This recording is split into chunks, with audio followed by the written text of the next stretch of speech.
to the technical novice, can you explain what 5.1 surround is?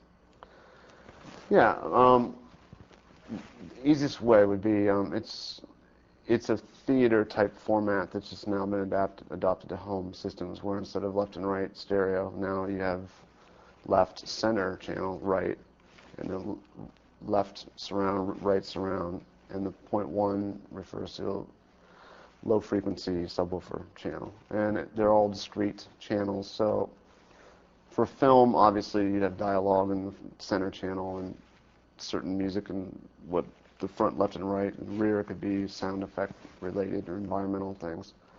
For music, though, however, it's interesting because there's no real rules as to what should go there. I mean, most music DVDs up to this point have been live oriented, so there is some need to make it sound live or desire to, and so the band's usually in front of you, and the audience or reverb or stuff is in the back.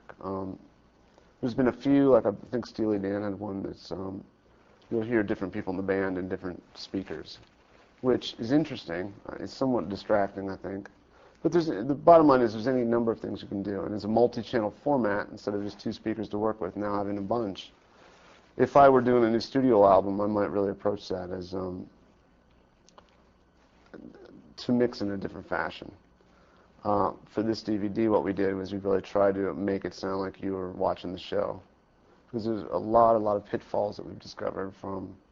It's not a simple matter just go from stereo to 5.1. There's really a lot of things that you need to learn. That phase cancellation, putting some stuff in the center channel suddenly makes it sound weak and mushy, and just I really wanted the primary thing to be that you're sitting in front watching a band that's kicking ass, and it's loud and violent and forceful, and you just happen to be in this environment.